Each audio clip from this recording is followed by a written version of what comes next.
ماشاء اللہ لا حول ولا قوة الا باللہ العلی العظیم. اعوذ باللہ من الشیطان الرجیم. بسم اللہ الرحمن الرحیم.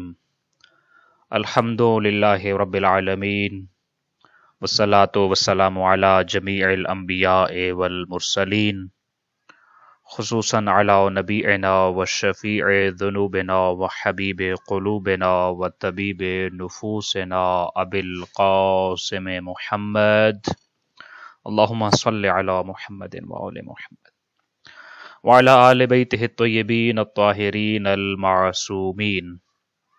اما بعد فقد قال اللہ تبارک و تعالی فی کتابہ المجید وفرقانہ الحمید وقولہ الحق وهو اصدق القائلین. اعوذ باللہ من الشیطان الرجیم. بسم اللہ الرحمن الرحیم. یا ایہا الذین آمنوا اتقوا اللہ ولتنظر نفس ما قدمت لغد. موت کے حوالے سے ہماری گفتگو کا دوسرا سیشن اور آج اس کا تیسرا لیکچر یا تیسری سٹنگ ہے. ہمارے معاشرے میں موت کے لیے عموماً دو الفاظ استعمال ہوتے ہیں. فلاں کو موت واقع ہو گئی ہے یا فلاں وفات پا گیا ہے. وفات ہو جانا یا موت واقع ہو جانا، یہ دو الفاظ استعمال ہوتے ہیں. کبھی آپ نے سوچا کہ موت کا معنی کیا ہے یا وفات کا معنی کیا ہے، اور موت کا اس کانسیپٹ سے کیا تعلق ہے کہ ایک جیتا جاگتا زندہ انسان جو ہمارے ساتھ زندگی بسر کر رہا تھا اور اٹھتا بیٹھتا تھا، باتیں کرتا تھا، کھاتا پیتا تھا، اور زندگی کا ایک طریقہ کار جو ہمارے ساتھ اس کا ہو رہا تھا، اور اس دنیا سے جو ہی اس نے پردہ کیا تو ہم کہتے ہیں اس کی موت واقع ہو گئی ہے یا وہ وفات پا گیا ہے. تو اس چیز کے ساتھ، اس دنیا سے منتقل ہو جانے کے حوالے سے لفظ موت کا کیا تعلق ہے اس چیز کے ساتھ، یا وفات کا کیا تعلق ہے؟ موت کا معنی کیا ہے اور وفات کا معنی کیا ہے؟ موت عمومی طور پہ ہم کرتے ہیں، موت کا معنی اردو میں جو سمجھ آتا ہے، جس طریقے سے استعمال ہوتا ہے، موت یعنی مرنا. اور لغت عرب میں موت کا معنی جو ہے وہ عربک ڈکشنریز آپ دیکھیں، اگر عربی زبان کی ڈکشنریز کو اٹھا کے دیکھیں تو اس کا مطلب ہوتا ہے ذہاب القوت من الشیء. بڑے خوبصورت معنی ہے. یعنی موت کا صرف آپ ڈکشنری میننگ ہی سمجھ لیں تو ایک بہت بڑا پیغام دیتا ہے. موت کا لفظ ایک بہت بڑا پیغام دیتا ہے. وفات کا ڈکشنری میننگ ہی سمجھ لیا جائے تو بہت بڑا ایک پیغام اس کے اندر موجود ہے ہمارے لیے. موت کا معنی کیا ہے؟ ذہاب القوت من الشیء، کسی بھی چیز سے قوت و طاقت کا ختم ہو جانا. کسی بھی چیز کے اندر جب طاقت و قوت کا عنصر ختم ہو جاتا ہے تو کہتے ہیں اس کی موت واقع ہو گئی ہے. مثلا اس چیز کے علاوہ، یعنی یہ جو گھومتا پھرتا انسان ہے اور ہم کہتے ہیں اس کو موت واقع ہو گئی ہے، اس کے علاوہ عربی زبان میں 3 جگہوں پہ یہ لفظ استعمال ہوتا ہے. مثلا جب آگ جل رہی ہوتی ہے تو جلتی ہوئی آگ جب بجھ جاتی ہے تو آگ کے خاموش ہونے کو موت کہتے ہیں. یعنی کیا مطلب ہے؟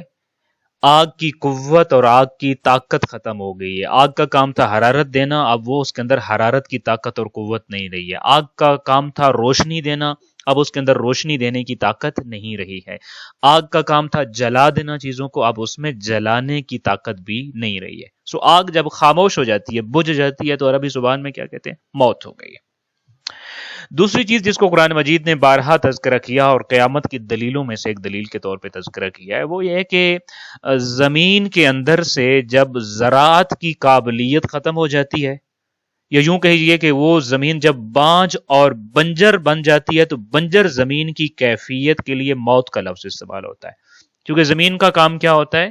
اس کے اندر اگر بیج بویا جائے تو وہ ہریالی اگانا، اور پھر درخت اگر کا بیج ہے تو اس سے ایک درخت بنا دینا، اور اگر پودے کا بیج ہے تو اسے پودا بنا دینا، اور فصل کا بیج ہے تو اسے فصل اگانا اور پھل پھول لگنا، اور یہ زمین کا کام ہے. قرآن مجید نے بارہا اس کا تذکرہ کیا ہے کہ تم دیکھتے نہیں ہو کہ زمین بنجر ہوتی ہے، اللہ کی ذات بارش دیتی ہے، اس سے زمین زندہ ہو جاتی ہے، پھر طرح طرح کے باغات نکلتے ہیں، پھل پھول پیدا ہوتے ہیں، اور پھر تم ان چیزوں کو کاشت کرتے ہو، مگر پھر بھی تم اس چیز کی طرف متوجہ نہیں ہوتے کہ مردہ چیز کے اندر سے زندگی کیسے نکلتی ہے.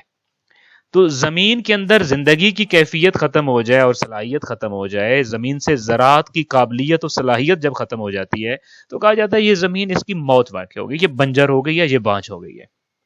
اسی طریقے سے ایک اور معنی میں بھی استعمال ہوتا ہے، اور قرآن مجید میں بھی یہ لفظ استعمال ہوا کہ انسان جب حالت نیند میں ہوتا ہے، تو جب نیند میں چلا جاتا ہے سوئے ہوئے انسان کے لیے موت کا لفظ استعمال ہوتا ہے، اور قرآن مجید میں بھی ایک سے زیادہ مقامات پر یہ سوئے ہوئے لوگوں کے لیے، بلکہ موت کو دو طرح کی موت کہا گیا. ایک وہ موت ہے جس کو آپ کہہ لیجیے عارضی موت یعنی نیند، اور ہمیشہ کی موت یعنی کہ انسان کا قبر میں چلے جانا. تو ان تین مثالوں میں یہ ہمیں سمجھنا ہے کہ آگ جلانے کی جو صلاحیت اور قوت اور طاقت سے محروم ہو جاتی ہے، جب زمین سبزہ اگانے کی صلاحیت و طاقت سے جب محروم ہو جاتی ہے، اور انسان نیند میں جا کر سوچنے سمجھنے بولنے کی صلاحیت اور استعداد جب کھو دیتا ہے، تو اس کو کہتے ہوتے ہیں کہ اب ان کی موت واقع ہو گئی ہے. چونکہ ان تمام موارد میں قابلیت اور استعداد اور صلاحیت حقیقی زائل ہو جاتی ہے اور ختم ہو جاتی ہے. موت وہ چیز ہے جس نے میری اور آپ کی تمام صلاحیتوں کو، تمام قابلیتوں کو، تمام استعداد کو، وہ تمام چیزیں جس پر مجھے اور آپ کو ناز ہے، ان کو ختم کر دینا ہے. ہادم اللذات جس کے لیے ایک لفظ استعمال ہوا، جس کے بارے میں ہم بیان کر چکے ہیں. اسی لیے علماء بڑا خوبصورت بیان کرتے ہیں کہ جس کو اپنی جوانی پر ناز ہو وہ قبرستان میں جائے، اس لیے کہ حسین ابن علی کا علی اکبر بھی اسی جیسے قبرستان میں دفن ہو گیا ہے. جس کو اپنی خوبصورتی پر ناز ہو وہ بھی قبرستان میں جائے، اس لیے کہ یعقوب کا یوسف بھی اسی زمین کی زینت بن گیا ہے. جس کو اپنے مال و پیسے پر ناز ہو وہ بھی قبرستان میں جائے اور وہ دیکھے کہ مال و پیسے اور دولت والے بھی یہاں یوں چپ اور خاموش ہو گئے جیسے ان کے پاس تھا ہی کچھ نہیں اور کبھی بولتے ہی نہیں تھے. جس کے پاس اختیارات کا، جس کے پاس بڑا اختیارات کے اوپر نازاں ہو، تو اسے بھی چاہیے کہ قبرستان میں جائے اور موتا اور مردوں کی زیارت کرے، کہ جہاں بڑے بڑے بادشاہ مٹی کا کفن پہنے مٹی کے اندر یوں سو رہے ہیں کہ جیسے کبھی انہوں نے ناز نخرہ تو کیا ہی نہیں تھا. دنیا کی اور مثالوں کے کیا کہنے. ناج البلاغہ میں امیر المومنین علی ابن ابی طالب علیہ الصلوۃ والسلام کا وصیت کا ایک جملہ دیکھیے. وہاں اس جملے میں امیر المومنین بتاتے ہیں موت انسان کے ساتھ کرتی کیا ہے. آپ نے 3 جملے کہے جب آپ کے ارد گرد آپ کے اعزاء اور اقربا موجود تھے اور آپ زخمی تھے، ضرب لگ چکی تھی اور اپنے ان عزیزوں سے بات چیت کر رہے تھے. تو اس بات چیت کے دوران آپ نے 3 باتیں کی. آپ نے فرمایا کنت بالامس مصاحبکم، تم لوگوں نے دیکھا کل میں تمہارے برابر کی زندگی گزار رہا تھا، تمہارے جیسا ایک انسان تھا، چلتا پھرتا تھا، بولتا تھا، آتا جاتا تھا، اپنی مرضی اور اختیارات یعنی کہ جو میں چاہتا تھا وہ سب کر رہا تھا.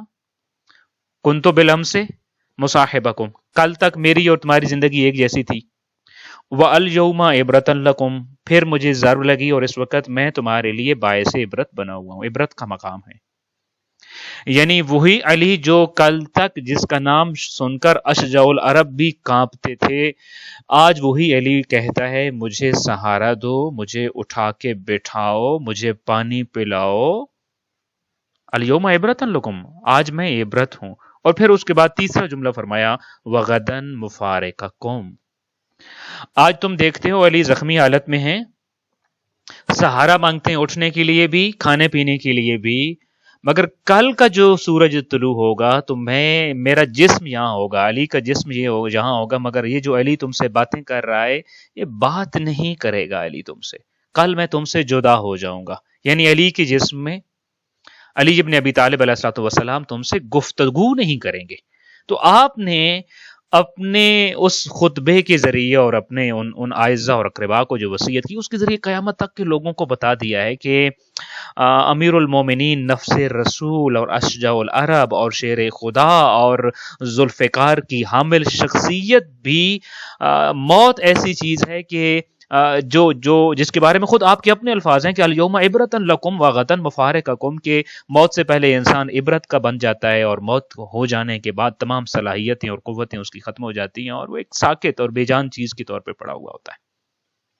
موت کا لفظ جو ہے قرآن مجید میں بھی اس حقیقی معنی میں استعمال ہوا ہے کہ ثم انکم بعد ذلک لمیتون، اس کے بعد تم لوگوں نے موت تم پر وارد ہو جانی ہے، میت بن جانا ہے. موت کا معنی کیا ہے؟ موت کا معنی ہوتا ہے کہ کسی بھی چیز کی قوت، صلاحیت، استعداد اور طاقت کا ختم ہو جانا. میری ساری صلاحیتیں، ہماری ساری صلاحیتیں اس دنیا میں ایک خاص وقت تک ہیں، ان کا بہترین استعمال کیجیے. ایک وقت آنے کے بعد ختم ہو جائیں گی، پھر انہی صلاحیتوں کا رزلٹ مجھے اور آپ کو ملے گا. یہ ہوتا ہے موت کا معنی. فلاں کی موت واقع ہو گئی، یعنی کیا مطلب ہے کہ اس کے اندر کی ساری صلاحیتیں، قوتیں اور طاقتیں ختم ہو گئی ہیں، وہ بے جان ہو گیا ہے۔ اچھا، وفات جو لفظ استعمال ہوتا ہے، وفات کا کیا معنی ہے؟ وفات کا لفظ بھی قرآن مجید میں استعمال ہوا ہے، موت کا لفظ بھی قرآن میں استعمال ہوا ہے، وفات کا لفظ بھی، ان الذین توفاہم الملائکۃ ظالمی انفسہم، یہ اسی طریقے سے ایک اور آیت میں استعمال ہوتا ہے، اللہ یتوفی الانفس حین موتہا۔ وفات کا جو لفظ ہے یہ توفیہ سے نکلا ہے۔ توفیہ کا معنی ہوتا ہے کسی چیز کو پورا پورا کسی کے حوالے کر دینا، کسی کے ہینڈ اوور کر دینا۔ تو جب یہ قرآن کی آیت کہتی کہ ان الذین توفاہم الملائکۃ ظالمی انفسہم، تو اس کا مطلب کیا ہے؟ مطلب یہ ہے کہ جو اللہ نے وہ فرشتوں کو بھیجا ہے، اور جن لوگوں نے خود پر ظلم کیا تھا تو فرشتے انہیں مکمل طور پر اپنی تحویل میں لے لیتے ہیں۔ تو وفات کا معنی یہ ہے کہ موت پر مامور فرشتے میت سے کوئی چیز صحیح سالم اور بغیر کسی کمی بیشی کے حاصل کر لیتے ہیں۔ اور بعض قرآن سورہ النساء ورس نمبر 97 میں تو اس چیز کے ساتھ فرشتوں کی بات کرنے کی رودات بھی بیان ہوئی ہے کہ فرشتے آتے ہیں اور جو چیز اس انسان کے اندر سے لیتے ہیں اس کے ساتھ بات چیت کرتے ہیں، گفتگو کرتے ہیں، ڈائلاگ کرتے ہیں، اینی ہاؤ اس چیز کو پھر خدا کی بارگاہ میں وہ لے جاتے ہوتے ہیں۔ جو چیز فرشتوں نے حاصل کی، یہ میں اور آپ جانتے ہیں وہ مرحوم کا جسم تو نہیں ہو سکتا، کیونکہ وہ تو فرشتے اٹھا کر نہیں لے جاتے، بلکہ ہم دیکھتے ہیں کہ وہ متوفی کے پسماندگان کے پاس اور وارثوں کے پاس پڑا رہتا ہے، اور پھر اسے مٹی میں دفنا دیا جاتا ہے اور اس کے ذرات خاک میں مل کر خاک ہو جاتے ہیں۔ تو جس چیز کی وفات ہو رہی ہے، یعنی جسم کی وفات نہیں ہوئی، وفات کا معنی میں نے بھی آپ کے سامنے عرض کیا کہ کسی چیز کو اپنی تحویل میں لے لینا اور بغیر کسی کمی بیشی کے آگے کسی کے حوالے کر دینا، یہ توفیہ ہوتا ہے، وفات ہوتی ہے۔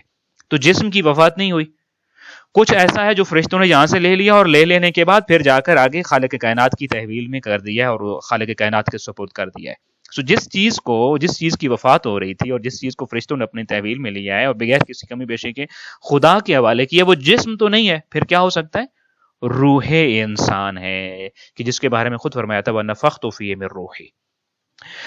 اب اس فرق کو سمجھیے، موت کس کی ہوتی ہے اور وفات کس کی ہوتی ہے؟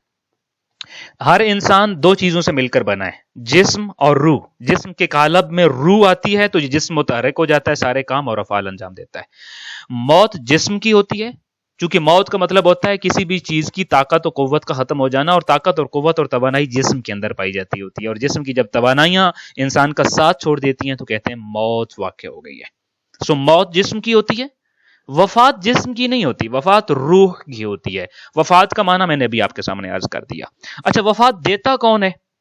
اس حوالے نے قرآن مجید نے کبھی ملائکہ کا نام استعمال کیا ہے، کبھی ملک الموت کا کے بارے میں کہا ہے کہ وہ وفات دیتا ہے، کبھی کہا کہ خالق کائنات وفات دیتا ہے۔ مثلا میں 3 آیات اگر آپ کے سامنے پیش کروں، کہ پہلی آیت میں ارشاد ہوتا ہے کہ قُلْ يَتَوَفَّاكُمْ مَلَكُ الْمَوْتِ الَّذِي وُكِّلَ بِكُمْ ثُمَّ إِلَىٰ رَبِّكُمْ تُرْجَعُونَ، یعنی ان سے کہہ دیجئے کہ موت کا جو فرشتہ تمہاری روح قبض کرنے کے لیے مقرر کیا گیا ہے، تمہاری جان لے لیتا ہے، پھر تم اپنے رب کی طرف لوٹائے جاؤ گے۔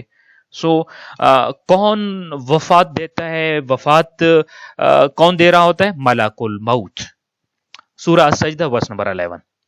پھر اس کے بعد ایک اور آیا ہے جس میں فرمایا کہ ان الذین توفاہم الملائکۃ ظالمی انفسہم، جس کا معنی ابھی میں نے آپ کے سامنے بیان کیا کہ وہ لوگ جنہوں نے اپنی جانوں پر ظلم کیا ہے تو فرشتے انہیں مکمل طور پر اپنی تحویل میں لے لیتے ہیں۔ تو یہاں سے پتہ چل رہا ہے کہ فرشتے آتے ہیں اور وہ فرشتے جو ہے وہ وفات کا سبب بنتے ہیں۔ اور تیسری آیات سورہ الروم ورس نمبر 42 میں فرمایا کہ اللہ یتوفی الانفس حین موتہا، یعنی یہ خدا ہی ہے جو موت کے وقت لوگوں کی ارواح قبض کرتا ہے یا ان کو وفات دیتا ہوتا ہے۔ تو اب ہمارے پاس سامنے 3 چیزیں آ گئیں، 3 طرح کے الفاظ آ گئے ہمارے سامنے۔ پہلے الفاظ ہیں یتوفاکم ملک الموت، پھر ہے ان الذین توفاہم الملائکہ، اور تیسرا ہے اللہ یتوفی الانفس، یعنی ملک الموت وفات کا سبب، یا پھر الملائکہ کا لفظ ان الذین توفاہم الملائکہ، یا اللہ یتوفی الانفس۔ حقیقت کیا ہے؟ یہ سب کنفیوژن وفات کے معنی کو نہ سمجھنے کی وجہ سے پیدا ہوتا ہے۔ اسی وجہ سے آپ دیکھیے آج لوگوں نے گمراہیوں میں اس پوائنٹ کو آپ کے سامنے جو بیان کرنے کا مقصد یہ ہے کہ اس گمراہی سے نکالنا ہے چونکہ جب ہمارے سٹیج پہ آج جو حالات بیان ہو رہے ہیں اور جو ہو رہے ہیں وہاں لوگ زندگی اور موت کا مالک ائمہ اہل البیت علیہم السلام کو ماننا شروع ہو چکے ہیں، اور اس کی باقاعدہ طور پہ ترویج کی جا رہی ہے اور اشاعت کی جا رہی ہے، اور اسی طرح کی آیات وہاں پہ بیان کی جا رہی ہوتی ہیں کہ یتوفاکم ملک الموت کے الفاظ قرآن میں آتے ہیں کہ تمہیں موت ملک الموت دیتا ہے، یا ان الذین توفاہم الملائکہ کہ موت ملائکہ دیتے ہیں، تو ملائکہ تو ان کے نوکر ہیں۔ جب ملائکہ موت اور زندگی کے مالک ہو سکتے ہیں تو ائمہ اہل البیت علیہم السلام کیوں نہیں ہو سکتے؟ یہ کنفیوژن کیوں پھیلتا ہے؟ جب ہم وفات کے معنی کو نہیں سمجھ رہے ہوتے۔ اگر وفات کی میننگ سمجھ آ جائے ہمیں تو یہ سارا کنفیوژن دور ہو جائے گا، پھر آپ کو کوئی گمراہ نہیں کر سکے گا۔ لہٰذا اس پوائنٹ کو آپ کے سامنے عرض کرنے کا مقصد یہ ہے، کبھی بھی آپ کے سامنے اگر اس طرح کی آیات کو پڑھنے کے بعد اگر کوئی بندہ یہ کہتا ہے کہ مومنین کے بھی نوکر ہوتے ہیں فرشتے، تو اگر مومنین اور ائمہ کے نوکر زندگی دے سکتے ہیں، موت دے سکتے ہیں، قرآن خود کہہ رہا ہے وہ موت دیتے ہیں، تو ائمہ اہل البیت علیہم السلام کیوں نہیں دے سکتے ہیں؟ یہ نظریہ ہمارے ہاں قابل قبول نہیں ہے۔ وفات کا معنی کیا ہے؟ میں نے ابھی آپ کے سامنے عرض کر دیا وفات کا معنی کیا ہے۔ لہذا قرآن جب یہ کہتا ہے کہ ملائکہ کے بارے میں کہا گیا ہے کہ وہ فوت کرتے ہیں متوفی کو، تو معنی کیا ہے؟ اس کا معنی یہ ہے کہ وہ متوفی کی روح قبض کرتے ہیں، محتضر کی روح قبض کرتے ہیں، میت کی روح قبض کرتے ہیں، اور وہ مرحوم کی روح حاصل کرتے ہیں بغیر کسی کمی بیشی کے، اور پھر خدا کے حوالے کر دیتے ہیں۔ یعنی وفات کے عمل میں جو ان کا کنٹریبیوشن ہے، اس کنٹریبیوشن کو بیان کیا جا رہا ہے کہ روح قبض کرنے کا عمل خالق کائنات نے ان فرشتوں کے سپرد کر رکھا ہے، اور یہ جب روح قبض کرنے جاتے ہیں تو اس روح کو قبض کرنا اور اس روح کو حاصل کرنا اور بغیر کسی کمی بیشی کے خالق کائنات کی تحویل میں دے دینا، خالق کائنات کے سپرد کر دینا، اس کے حوالے کر دینا۔ نفخت من روحی، جس جہاں سے خالق کائنات نے اپنی روح جس کے اندر ڈالی تھی اس کی روح کو پھر اپنے ہاں واپس پلٹا لیتا ہے۔ جب ملائکہ کے بارے میں کہا گیا کہ وہ موت کا سبب بنتے ہیں یا وہ فوت کرتے ہیں، تو اس کا مطلب یہ ہے وہ قبض روح کرتے ہیں۔ اور جب خدا کے بارے میں کہا جاتا ہے جیسے اللہ یتوفل انفس حین موتہا، کہ موت کے وقت اللہ ہی انسان کو وفات دیتا ہے، تو اس کا مطلب کیا ہے؟ یعنی وہی قادر مطلق ہے، اسی کے حکم سے سب کچھ ہو رہا ہے، اور روح اس کی تحویل میں دے دی جاتی ہے، اور وہ روح کا اور موت کا اور ان فرشتوں کا اور اس امر کا اور اس حکم کا اور ان ساری چیزوں کا مالک ہے، وہی مالک حقیقی ہے۔ خیر، دو چیزیں آپ کے سامنے اس لیے عرض کی تاکہ یہ ان دو چیزوں کا پیغام بھی ہمیں مل جائے۔ انسان کا جسم طاقت و قوت کا بظاہر مالک ہوتا ہے، مگر یہ موت ایسی چیز ہے جو اس کی طاقت کو، صلاحیت کو ختم کر دیتی ہے۔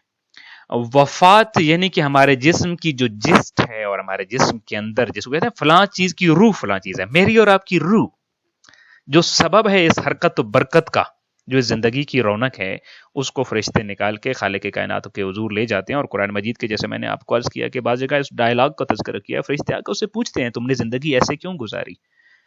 تم نے اپنے آپ کو ان علاقوں میں کیوں نہیں منتقل کیا کہ جہاں اچھے لوگ ہنستے تھے، اچھے لوگ بستے تھے، اور اچھی زندگی کیوں نہیں گزاری؟ قبض روح کا مرحلہ آپ کے سامنے بیان ہو رہا تھا کہ جب روح قبض ہو رہی ہوتی ہے تو اس روح کے قبض ہونے کے وقت کے بارے میں کہ اس روح کے قبض ہوتے ہوئے انسان کی زندگی کے پردے اٹھا دیے جاتے ہیں، وہ چیزیں جو میں اور آپ نہیں دیکھ سکتے ہوتے، محتضر دیکھ رہا ہوتا ہے۔ اور وہ جو خالق کائنات نے موت کے حوالے سے انسان کو جو مہلت دے رکھی ہے، اس مہلت کا تعلق بھی اسی چیز کے ساتھ ہوتا ہے۔ جو ہی پردے اٹھائے جاتے ہیں تو وہ جو توبہ قبول ہونے کا ڈیڈ لائن تھا وہ ختم ہو جاتا ہے، اس کے بعد وہ توبہ قبول ہونے کا وقت ختم ہو چکا ہوتا ہے، اور اس کے بعد توبہ قبول نہیں ہوتی ہے۔ بلکہ معصوم علیہ الصلوۃ والسلام سے جو ایک روایت بھی نقل ہے کہ من تاب قبل موتہ بسنۃ، حقیقی حکم تو یہ تھا کہ مرنے سے پہلے 1 سال پہلے توبہ کر لو اور واپس پلٹ آؤ، تو قبل اللہ توبتہ، خالق کائنات اس توبہ کو قبول کر لیتا ہے۔ مرنے سے 1 سال پہلے توبہ کر لے تو خدا توبہ قبول کرتا ہے۔ لیکن اللہ رحیم ہے، رحمان ہے، اس حکم کو بدلا گیا، پھر فرمایا گیا من تاب قبل موتہ بشہرین، 1 مہینہ مرنے سے پہلے، سال جو کہ بہت زیادہ ہے، لہذا مرنے سے 1 مہینہ پہلے جو توبہ کرتا ہے تو اس کے سارے گناہ ختم کر دیے جاتے ہیں، بلکہ قرآنی الفاظ کے مطابق نیکیوں میں بدل دیے جاتے ہیں۔ اچھا، 1 مہینہ تو وہ بھی تو زیادہ ہے، خود فرمایا اس روایت میں کہ ان الشہر لکثیر، 1 مہینہ بہت زیادہ دن ہے۔ سمن تابا قبل موتہ بجمعۃ، اپنی موت سے 1 ہفتہ پہلے توبہ کر لے، قبل اللہ توبتہ، خالق کائنات اس کی توبہ کو قبول کرتا ہے، اس کے گناہوں کو معاف کر دیتا ہے۔ تو مقال پھر معصوم نے فرمایا ان جمعہ لکثیر، ایک ہفتہ 7 دن بھی بہت زیادہ ہیں. تو من تاب قبل موتہ بیوم، لہذا یہ وہ اس ڈیڈ لائن کو بیان کیا جا رہا ہے کہ کب تمہاری توبہ کا وقت ختم ہو رہا ہے. ایک دن پہلے، مرنے سے صرف ایک دن پہلے اگر آپ اس موت سے پہلے اپنی زندگی کی تمام جرم کی اور گناہوں کی اور معصیتوں کی معافی مانگ لیتے ہیں، نہ صرف معاف ہو جائیں گے، تمام گناہ معاف ہو جائیں گے، تمام جرم معاف کر دیے جائیں گے، بلکہ اس کے جتنا جرم تھے، جتنے گناہ تھے، ان کے برابر آپ کو نیکیاں دے دی جائیں گی. وہ جرم کنورٹ کر دیا جائے گا نیکیوں میں، حسنات میں. اچھا ایک دن بھی تو زیادہ ہے، مجھے کیا پتا میری زندگی کا کون سا آخری دن ہے کہ میں ایک دن پہلے توبہ کر لوں. تو اس لیے معصوم نے فرمایا ان یوم لکثیر، ایک دن کا ڈیوریشن بھی بہت زیادہ ہے. سو من تاب قبل ان یعاین، یہ الفاظ بیان کرنے کے لیے پوری روایت آپ کے سامنے عرض کی. جس نے توبہ کی کب بھلا؟ قبل ان یعاین، ملک الموت کو دیکھنے سے پہلے، پردے ہٹنے سے پہلے، پردے آشکار ہونے سے پہلے جس نے توبہ کر لی، قبل اللہ توبتہ، پروردگار اس کی توبہ قبول کر لیتا ہے. پردے ہٹنے سے پہلے ضروری ہے کہ توبہ کر لی جائے. اس کے بعد موقع ختم ہو جاتا ہے. وہ بہلول کے حوالے سے جو بڑا خوبصورت واقعہ بیان کیا جاتا ہے کہ جناب بہلول ایک دن بازار میں بیٹھے تھے اور لوگوں نے مختلف چیزوں کے سٹال لگائے ہوئے تھے، تو انہوں نے بھی اپنی وہ پھٹی پرانی چادر بچھائی ہوئی تھی اور کچھ سٹال سے لگایا ہوا تھا. تو لوگوں نے پوچھا آپ کیا کر رہے ہیں یہاں بازار میں؟ تو کہنے لگے میں صلح کرا رہا ہوں خالق کائنات اور بندے کی. تو پوچھنے والے نے سوال کیا کہ کیا ہوا، صلح ہو گئی؟ تو کہنے لگے نہیں، صلح نہیں ہوئی ہے، چونکہ بندہ بہت مصروف ہے. خالق کائنات مان گیا ہے کہ میرے بندے سے غلطیاں ہوئی ہیں. اگر میرا بندہ میرے سامنے آ کر، میرے دربار میں آ کر ایک مرتبہ یا اللہ ہو یا رب کہہ دے، اپنے گناہوں سے کی معافی صرف ایک مرتبہ مانگ لے، میں معاف کر دوں گا. تو خالق کائنات مان گیا ہے، خالق کائنات مانے ہوئی ہے، رب مانتا ہے کہ میرا بندہ آ جائے میں بندے کو قبول کرتا ہوں، لیکن بندہ بڑا مصروف ہے. دیکھو بازار میں لوگ کیسے مصروف ہیں، کوئی بھی خدا کی طرف پلٹنے کو آمادہ نہیں ہے. پھر اسی حالت میں اگلے دن بہلول کو قبرستان میں دیکھا گیا، تو کہا گیا کہ یہاں تو آپ صلح کرانے نہیں آئے قبرستان میں. تو کہنے لگے ہاں میں صلح ہی کے لیے قبرستان بھی آیا ہوا ہوں. کس کی صلح کروا رہے ہیں؟ وہی ان بندوں کی اور خالق کائنات کی. تو کیا بنا آج صلح کا؟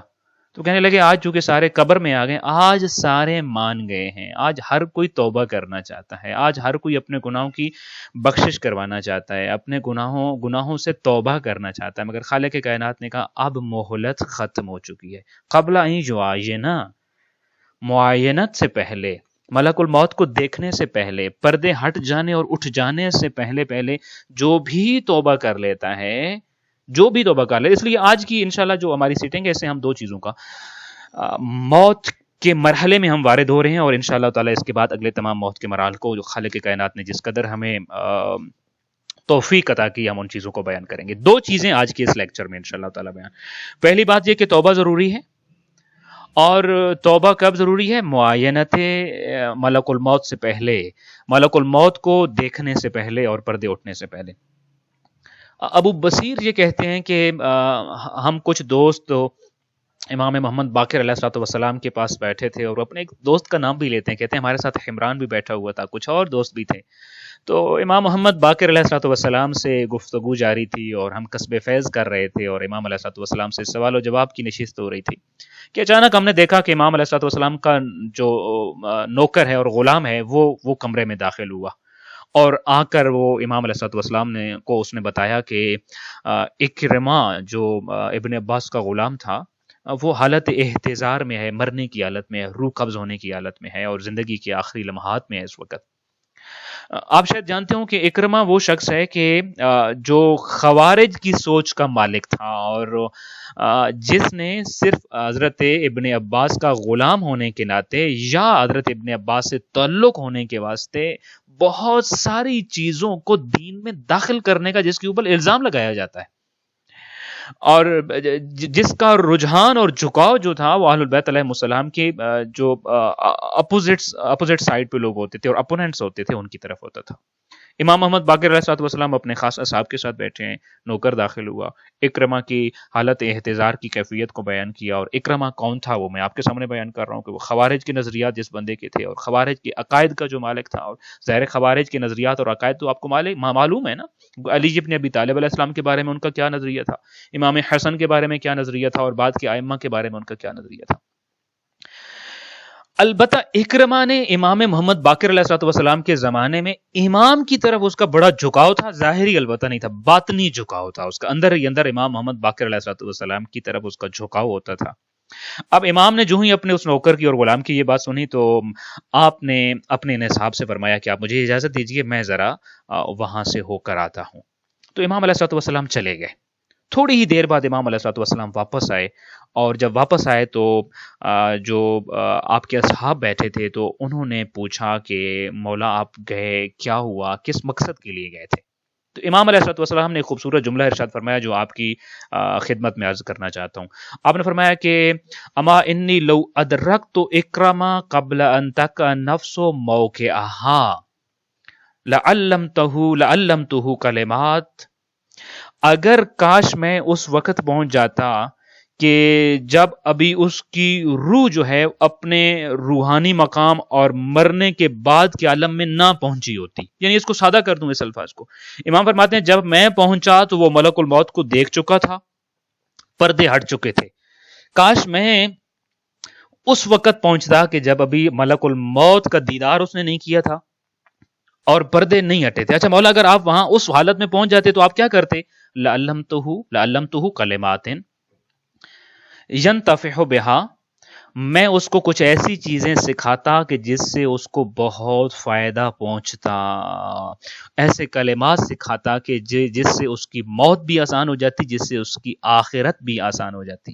لیکن چونکہ میں نے دیکھا کہ قد وقعت النفس موقعہا، کہ وہ موت کی وادی میں اتر رہا تھا، ملک الموت نازل ہو چکا تھا، پردے آشکار ہو چکے تھے، پردے اٹھ چکے ہوئے تھے، تو لہٰذا اب میرے وہاں پہنچنے کے بعد بھی میں خود امام وقت ہو کر بھی موجود تھا، لیکن اب اس کا وہ جو مہلت کا وقت تھا، مہلت کا وقت ختم ہو چکا تھا، تو لہٰذا اس کو کوئی فائدہ نہ مل سکا میرے وہاں جانے کا۔ میں نے اس کو اس حالت میں دیکھا کہ اس کی روح دنیاوی سرحدوں سے پار کر کے روحانی حدود میں پہنچ چکی تھی۔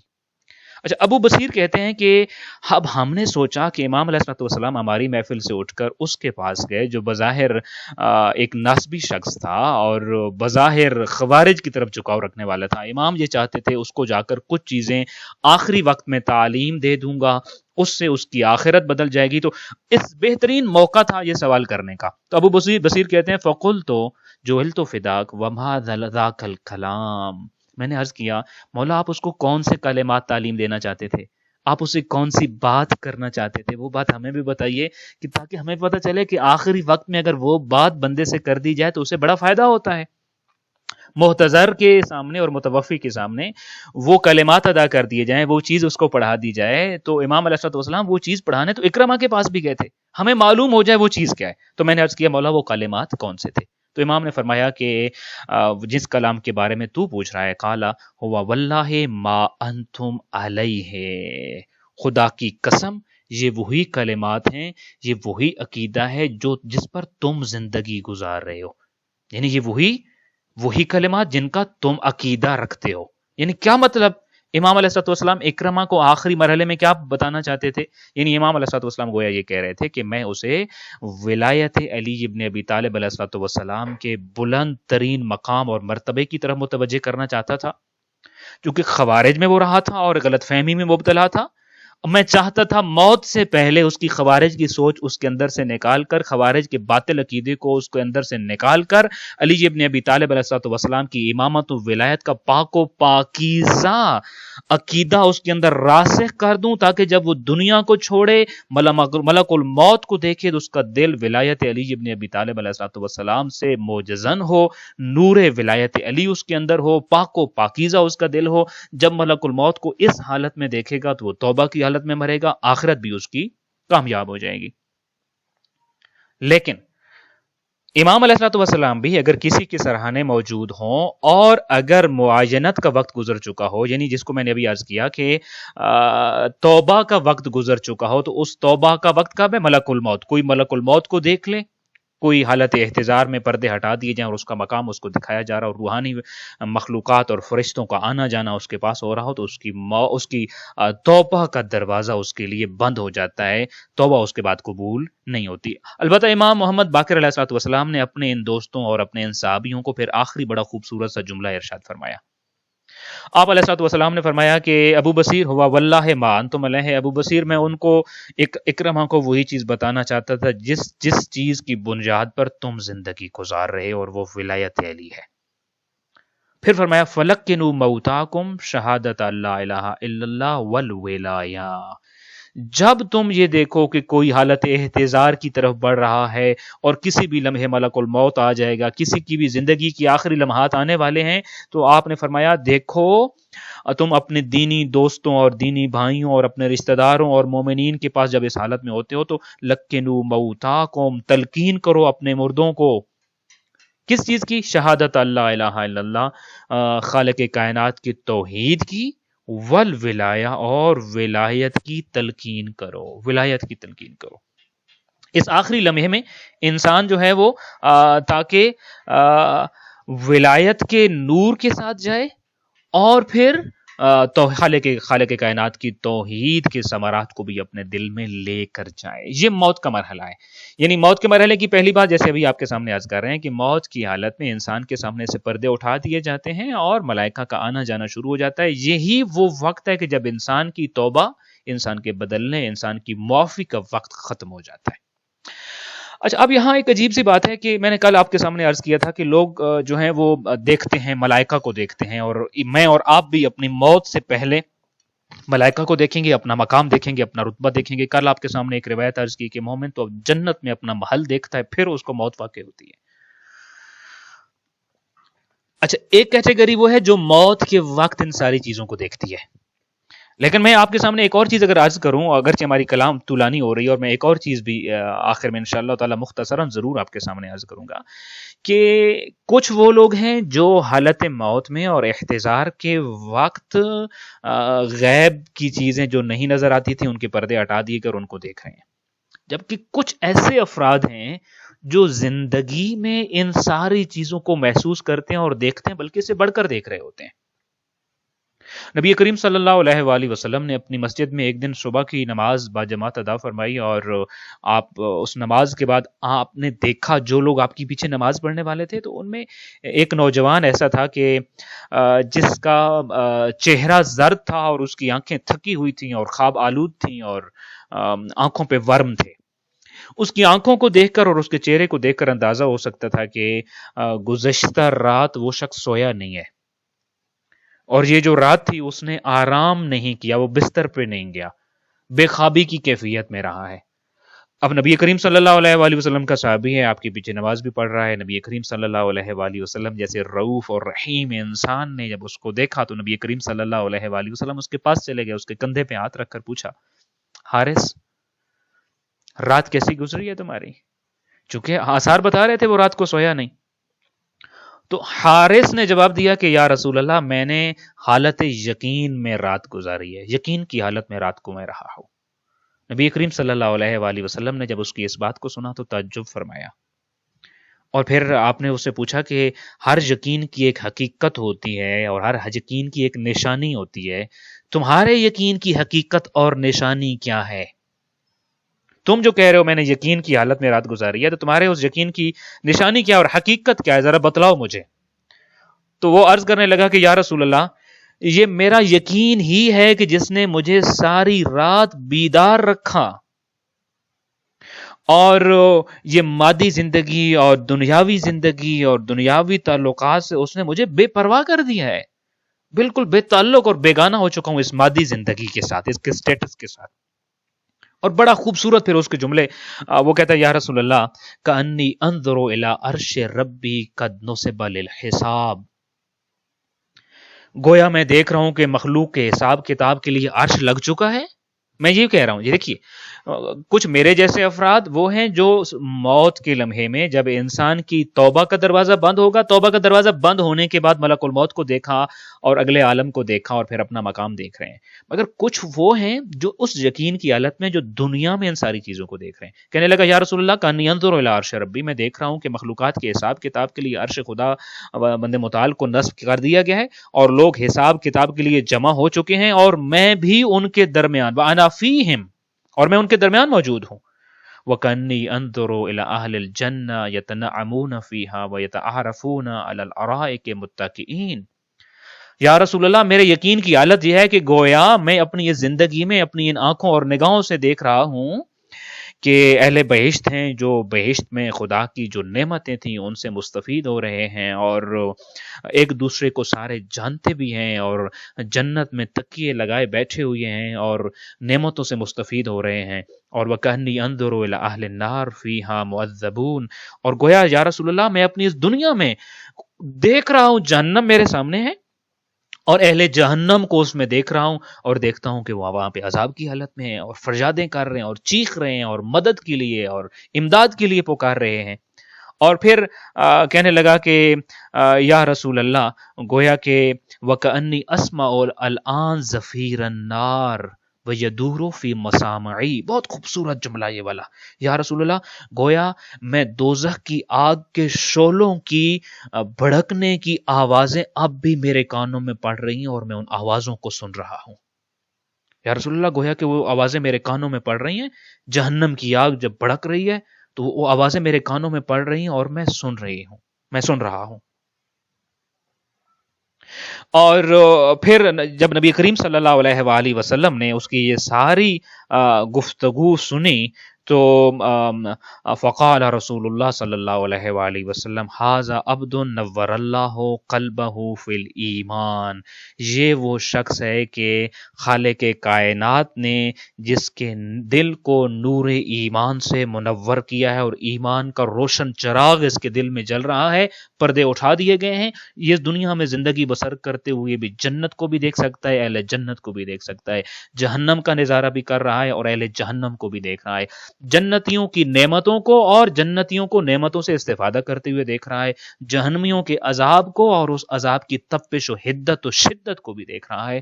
اس کے ایمان میں، اس کے دل میں ایمان کا وہ بلند درجہ ہے کہ اپنی نگاہوں سے ان ساری چیزوں کو دیکھ رہا ہے۔ جب نبی کریم صلی اللہ علیہ وآلہ وسلم نے یہ سارا کچھ دیکھا تو پھر فرمایا کہ الزم ما انت علیہ، بڑا خوبصورت سا جملہ، فرمایا کہ اپنی اس روحانی کیفیت، اپنی اس باطنی پاکیزگی اور اپنی اس طہارت کی حفاظت کرو اور اسے خیال کرو اور اپنی اس کیفیت کو ضائع نہ ہونے دینا، یہ بہت قیمتی کیفیت ہے۔ دیکھو اس دنیا میں اس مرحلے پہ ہر کوئی نہیں پہنچتا، بہت کم لوگ ہیں جو اس مرحلے پہ پہنچتے ہیں۔ اب اس مرحلے پہ پہنچنے کے بعد آپ ذرا دیکھیے وہ نوجوان حارث، نبی کریم صلی اللہ علیہ وآلہ وسلم نے یہ بتایا کہ تمہارے پاس بڑا قیمتی خزانہ ہے، اپنے اس خزانے کی حفاظت کرنا، تو نبی کریم صلی اللہ علیہ وآلہ وسلم سے ایک چھوٹی سی ریکویسٹ کرتا ہے۔ نبی کریم صلی اللہ علیہ وآلہ وسلم سے کہتا ہے ادعو اللہ لی یا رسول اللہ ان ارزق الشہادہ معک، یا رسول اللہ خدا سے ایک دعا کریں میرے لیے، یہ سارے مناظر دیکھ کر بھی ابھی بھی دل مطمئن نہیں ہے، ایک اور چیز کی طلب ہے، اور وہ یہ کہ یا رسول اللہ خالق کائنات سے یہ دعا کر کیجئے کہ خدا مجھے آپ کے قدموں میں شہادت کی موت عطا فرمائے۔ نبی کریم صلی اللہ علیہ وآلہ وسلم نے اس کے لیے پھر البتہ یہ دعا بھی کی۔ روایات میں یہ ملتا ہے کہ کچھ عرصے کے بعد یہ نوجوان دوسرے مسلمانوں کے ساتھ نبی کریم صلی اللہ علیہ وآلہ وسلم کے ساتھ ایک جنگ اور ایک مارکے میں نکلے اور پھر وہاں پہ میدان جنگ میں گئے اور وہاں پہ ان کو شہادت کی موت ملی نبی کریم صلی اللہ علیہ وآلہ وسلم کے ہمراہ، اور روایات یہ کہتی ہیں کہ ان سے پہلے 9 شہید ہو چکے تھے اور وہ اس مارکے کے 10ویں شہید تھے اور ان کی وہ دعا بھی قبول ہو گئی۔ تو عرض یہ کر رہا تھا آپ کے سامنے کہ کچھ لوگ ایسے ہیں، اگر میرے پاس وقت قلیل ہے وگرنہ میں عرض کرتا کہ نہج البلاغہ میں خطبہ 213 میں امیر المومنین علی ابن ابی طالب علیہ الصلوۃ والسلام نے بھی کچھ ایسے لوگوں کے بارے میں بتایا ہے۔ چوائس از آرز، آیا ہم پردوں کو اٹھتا ہوا موت کے وقت دیکھنا چاہتے ہیں، یا اپنے ایمان کے اندر اپنے دل کے اندر ایمان کا وہ چراغ روشن کرتے ہیں کہ گویا اس دنیا میں رہتے ہوئے بھی ہر چیز کا جو انجام ہے اس کو دیکھ کر ہمیں پتہ چل جائے کہ اس چیز کو انجام دینے کے بعد میں اہل جہنم میں کیسے جل رہا ہوں گا، یا اس چیز کو اور اس کام کو انجام دینے کے بعد جنت میں یتنعمون کیسے نعمتیں میرے سامنے پیش کی جا رہی ہیں، اس چیز کا انجام کیا ہے۔ ہر چیز کو اپنی آنکھوں اور اپنی نگاہوں سے دیکھتا رہوں، حالت یقین اتنا بلند ہو جائے۔ نبی امیر المومنین علی بن ابی طالب علیہ السلام نے یہ فرمایا تھا، آپ نے فرمایا تھا کہ میرے کچھ ایسے عظیم صحابہ ہیں اور جن کے بارے میں دیکھتا ہوں فَكَأَنَّمَا قَطَعَ الدُّنْيَا إِلَى الْآخِرَةِ، میرے سامنے بیٹھے ہیں، میرے خطبے سنتے ہیں، مسجد کوفہ میں ہوتے ہیں، میرے ساتھ محاذ پہ جاتے ہیں، جنگ پہ جاتے ہیں، مگر تم اگر ان کی دل کی کیفیت مجھ سے پوچھو تو امیر المومنین یہ کہہ رہے ہیں کہ مجھے ان کو دیکھ کر یہ لگتا ہے انہوں نے اپنی دنیاوی زندگی گویا مکمل کر لی ہے۔ ہماری دنیاوی زندگی میں ٹارگٹس ہوتے ہیں نا، کہ میں نے اس مرحلے پہ جاب لے لینی ہے، پھر اس کے بعد گھر بنانا ہے، اس کے بعد بچوں کی تعلیم کے جو ہے وہ ٹارگٹس ہوتے ہیں، پھر ان کی جاب کے ٹارگٹس آ جاتے ہیں، اور چھوٹے چھوٹے ٹارگٹس اچیو کر رہے ہوتے ہیں ہم لوگ۔ امیر المومنین یہ فرماتے ہیں کہ میں جب اپنے نصاب کو دیکھتا ہوں تو مجھے لگتا ہے کہ انہوں نے اپنی زندگی کے تمام ٹارگٹس کو مکمل کر لیا، اور فشاہدوا ما وراء ذالک، دنیا کے سارے ٹارگٹس مکمل ہو گئے، دنیا سے جو آگے ہے، آگے عالم آخرت میں پہنچ چکے ہیں۔ عجیب بات ہے، عجیب بات، یہ کوئی مبالغہ آرائی کرنے والا میرے جیسا بندہ نہیں بات کر رہا، امیر المومنین بات کر رہے ہیں، اپنے اصحاب کے بارے میں بات کر رہے ہیں کہ میرے سامنے بیٹھے ہوئے بعض ایسے افراد بھی ہیں، میرے بعض اصحاب ایسے بھی ہیں، میرے بعض شیعہ اور ماننے والے اور محب ایسے بھی ہیں کہ زندہ رہتے ہوئے انہوں نے زندگی کے تمام ٹارگٹس کو اچیو کر لیا اور اب وہ عالم آخرت میں پہنچ چکے ہیں، زندہ رہتے ہوئے عالم آخرت میں پہنچ چکے ہیں۔ اور پھر اس کے بعد فرمایا کہ فَكَأَنَّمَا اطَّلَعُوا عُجُوبَ أَهْلِ الْبَرْزَخِ فِي طُولِ الْإِقَامَةِ فِيهِ وَحَقَّقَتِ الْقِيَامَةِ، میں یہ دیکھتا ہوں کہ میرے جو اصحاب ہیں دنیا میں زندہ، عالم آخرت میں پہنچ چکے اور ایسے مراحل کو دیکھ رہے ہیں جو اس کے بعد رونما ہونے والے ہیں، اور ایسے پوشیدہ امور سے بھی واقف ہو چکے ہیں جو برزخ میں مردوں کو درپیش ہیں۔ برزخ، ہاں جی، مرحومین کی برزخی زندگی سے بھی وہ آگاہ ہیں، اور صرف برزخی زندگی تک ان کی نگاہ نہیں جا رہی ہے، بلکہ پھر فرمایا کہ وہ حق کا قتل قیامت و عواطفہ فکشف غطاء ذالک، کہ میں یہ دیکھتا ہوں کہ یہ ان کی نگاہ اتنی دوربین ہے کہ گویا یہ دیکھ رہے ہیں کہ قیامت برپا ہو چکی ہے، اور اس بارے میں ہونے والے سارے وعدے پورے ہو چکے ہیں، اور ان لوگوں نے جو ہے ان کے سامنے سے پردے اٹھا دیے جا چکے ہیں، اور ان ساری پردے کی پیچھے والی باتوں سے واقف ہو چکے ہیں۔ اور پھر آخر میں فرمایا کہ اس کو مبالغہ مت سمجھو، حتی کانہم یرون ما لا یری الناس ویسمعون ما لا یسمعون، یہ وہ کچھ دیکھتے ہیں جو لوگ دیکھ نہیں سکتے، یہ وہ کچھ سن رہے ہیں جو دوسرے سن نہیں سکتے۔ ناج البلاغہ خطبہ نمبر 213 میں ارشاد فرمایا۔ یہ چوائس ہمارا ہے کہ ہم آخری وقت تک ان دنیاوی پردوں کے اندر غلطاں رہتے ہیں اور لپٹے ہوئے رہتے ہیں، اور انہی لبادوں میں لپٹے رہتے ہیں، اور آخرت میں جا کر موت کے وقت جا کر تمام پردے اٹھتے ہیں، اور پھر پتہ چلتا ہے کہ انسان کے ساتھ کیا ہونے والا ہے۔ موت کا وقت آن پہنچتا ہے اور ملک الموت آ جاتا ہے اور توبہ کا دروازہ بند ہو جاتا ہے۔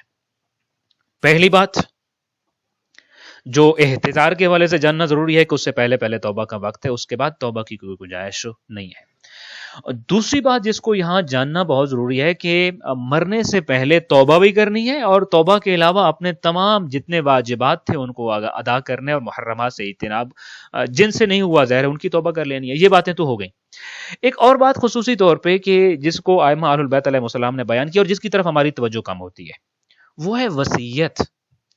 قرآن مجید میں بھی اور ائمہ اہل البیت علیہ السلام کی روایات میں بھی جو انسان کی زندگی کے واجبات ہیں ان میں سے ایک چیز وہ ہے جس کو ضروری قرار دیا گیا، وہ وصیت ہے۔ کتب علیکم اذا حضر احدکم الموت ان ترک خیرا الوصیۃ للوالدین والاقربین بالمعروف حقا علی المتقین۔ فرمایا متقین وہ لوگ ہیں جو مرنے سے پہلے اپنی وصیت چھوڑ جاتے ہیں۔ وصیت اپنے بعد کی، اور وہ اپنی زندگی کا نچوڑ چھوڑ کے جا رہے ہوتے ہیں اپنے بعد والوں کے پاس. امیر المومنین علی ابن ابی طالب علیہ السلام کی دو خاص وصیتیں ہیں جو آپ نے زخمی ہونے کے بعد، جس میں سے ایک جملہ میں نے ابھی آپ کے سامنے عرض کیا. ناج البلاغہ میں دونوں وصیتیں موجود ہیں. نبی کریم صلی اللہ علیہ وآلہ وسلم کی ڈھیر ساری وصیتیں موجود ہیں. حضرت زہرا سلام اللہ علیہ کی وہ آخری وصیت کہ جب ان کا سر امیر المومنین علی ابن ابی طالب علیہ السلام کی گود میں تھا اور آپ نے ایک وصیت ارشاد فرمائی تھی. امام حسین علیہ السلام کی وہ وصیت جو آپ نے خیام حسینی میں امام زین العابدین علیہ السلام کو آخری لمحات میں کی تھی. امام صادق علیہ السلام کی وہ وصیت کے جس میں آپ کی زندگی کا اتھینٹک آخری جملہ جو نماز کے بارے میں تھا کہ ہماری شفاعت اس کو نہیں ملتی من استخف بالصلاۃ، کہ جو نماز کو حقیر سمجھتا ہے. ہر امام کی آپ دیکھیں گے وصیت، صرف ائمہ اہل البیت علیہ السلام نہیں. آیت اللہ بروجردی کا وہ کتابچہ دیکھیے جو وصیت کے طور پر انہوں نے تحریر فرمایا، اور خود امام خمینی کی کتاب آداب الصلاۃ کو دیکھیے جو وصیتاً تحریر فرمائی، انہوں نے اپنے بیٹے کے نام تحریر فرمائی، اور دیگر علماء جنہوں نے کتابیں لکھی ہیں وصیت کے طور پر. سو وصیت کا وہ چیپٹر ہے جو متقین کے لیے ضروری قرار دے دیا گیا ہے. نبی کریم صلی اللہ علیہ وآلہ وسلم نے فرمایا کہ الوصیۃ حق علی کل مسلم، وصیت کرنا ہر مسلمان شخص کے ذمے حق بنتا ہے. ضروری ہے کہ وصیت کی جائے، ہر مسلمان کے اوپر فریضہ ہے کہ وہ وصیت کرے. نبی کریم صلی اللہ علیہ وآلہ وسلم سے ہی ایک روایت ہے کہ ما ينبغي لامرئ مسلم ان يبيت ليلة الا ووصيته تحت راسه. کسی مسلمان کے لیے گوارا نہیں ہونی چاہیے یہ بات، اس کی شاجان شان نہیں ہے یہ بات کہ وہ رات گزارے مگر وصیت اس کے سر کے نیچے اور اس کے سرانے کے نیچے نہ ہو. یعنی جو بھی مومن ہے، وسائل الشیعہ کے اندر یہ روایات موجود ہیں جو آپ کے سامنے عرض کر رہا ہوں. ضروری ہے کہ انسان مرنے سے پہلے اپنی وصیت کر کے جائے. ہر مومن، اور ظاہر ہے آج تو بہت آسان ہو چکا ہے، آپ کی وصیتیں جو ہیں وہ آپ کی اولاد تک پہنچنا بہت آسان ہو چکا ہے. ہر کوئی پڑھا لکھا ہے، اب کسی بھی عنوان سے. اس پرانے زمانے میں تو آپ کو کوئی خاص تحریر لکھنا پڑتی تھی اور پھر ڈھونڈنا پڑتے تھے وہ تحریر پڑھوانے کے لیے. تو نبی کریم صلی اللہ علیہ وآلہ وسلم نے یہ فرمایا کہ کسی مسلمان کی شاجان شان یہ نہیں ہے کہ وہ رات کو اپنی وصیت سوئے بغیر، اپنی سرہانے کے نیچے رکھے بغیر، اپنے سر کے نیچے رکھے بغیر سو جائے. نبی کریم صلی اللہ علیہ وآلہ وسلم کے فرمودات سے یہ ملتا ہے کہ جو شخص وصیت کے بغیر مر جاتا ہے اس کی موت خیر کی موت نہیں ہے. روایت کے الفاظ ہیں ماتا میتت الجاہلیہ من مات بغیر وصیت ہی ماتا میتت الجاہلیہ، کہ جس نے اپنی زندگی میں وصیت نہیں کی اور وصیت کے بغیر. اچھا وصیت کس چیز کی ہے؟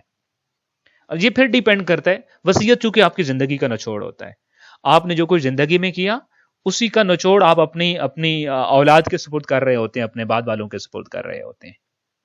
تو امام جعفر صادق علیہ السلام سے ایک روایت جو وصیت کے بارے میں منقول ہے کہ آپ نے فرمایا کہ من لم یؤس عند موتہ لذوی قرابتہ ممن لا یرثہ فقد ختم عملہ بمعصیتہ،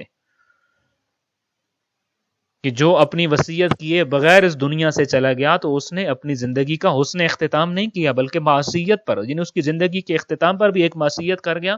وہ یہ کہ ضروری تھا کہ وصیت کر کے جائے اور وصیت کیے بغیر گیا. ہماری زندگی کا نچوڑ اس وصیت کے اندر ہونا چاہیے. ہمیں اپنی موت کی تیاریوں میں سے دو چیزوں کو تیار کرنا ہے. آج کے لیکچر کا خلاصہ آپ کے سامنے عرض کروں.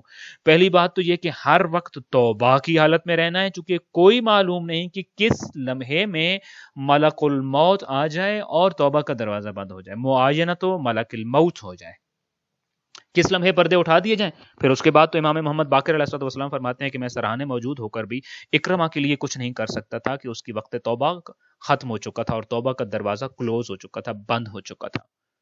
اس سے پہلے اپنی توبہ عاقبت بالخیر، انجام بالخیر، اور موت تک جانے کے لیے بہتر انداز میں جانے کے لیے کہ ہر وقت اپنی توبہ کے لیے ہمیں تیار رہنا. اور دوسرا یہ ہے کہ اپنی زندگی میں اپنی وصیت کو خود لکھ کر رکھنا ہے، تاکہ جب ہماری وصیت ہمارے پاس لکھی ہوگی، میرے واجبات اس میں موجود ہونے چاہیے، میں نے جن لوگوں کے ساتھ لین دین کیا اس پہ وہ موجود ہونا چاہیے، میری زندگی کا ماحصل اور نچوڑ ہونا چاہیے جو میری بعد میں آنے والی اولاد کو اور میری نسلوں کے لیے ایک قیمتی سرمایہ کی صورت میں ان کے پاس رہے.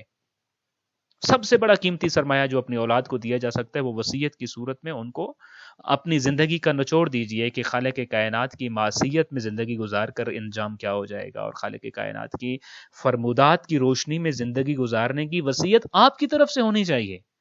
آپ کی طرف سے اپنی اولاد کو طرف ایک گفٹ ملنا چاہیے اور ایک ہدیہ ملنا چاہیے جو موت کے وقت ملے گا، اور وہ وصیت کے طور پہ ملنا چاہیے.